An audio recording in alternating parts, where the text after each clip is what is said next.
जब मुसलमानों के दारुल खिलाफा यानी मुस्लिम दौर हुकूमत की राजधानी बगदाद में हर दूसरे दिन किसी न किसी दीनी मसले पर मुनाजरे होने लगे यानी डिबेट होने लगी। जल्द ही वो वक्त भी आ गया जब एक साथ एक ही दिन बगदाद के 4 अलग अलग चौराहों पर अलग अलग मुनाजरे हो रहे थे।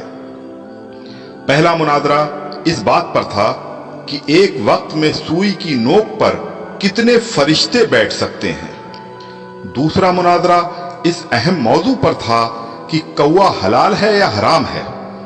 तीसरे मुनाजरे में यह तकरार चल रही थी कि मिसवाक का शरई साइज कितना होना चाहिए। एक ग्रोह का कहना था कि एक बालिश से कम नहीं होनी चाहिए और दूसरे ग्रोह का यह मानना था कि एक बालिश से छोटी मिसवाक भी जायज है। अभी ये डिबेट चल ही रही थी कि हलाकू खान की क़यादत में ततारी फौज बगदाद की गलियों में दाखिल हो गई और सब कुछ तहस नहस कर दिया। मिसवाक की हुर्मत बचाने वाले लोग खुद ही बोटी बोटी हो गए।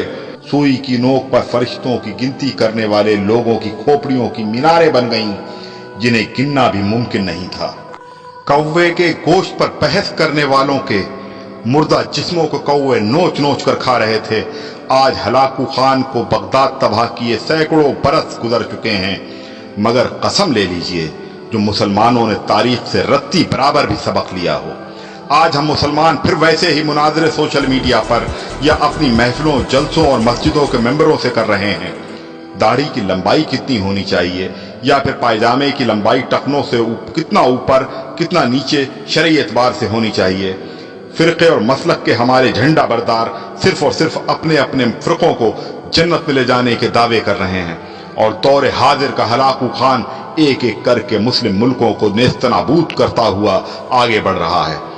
अफगानिस्तान, लीबिया, इराक के बाद सीरियाई बच्चों की कटी फटी लाशों की गिनती करने वाला कोई नहीं है।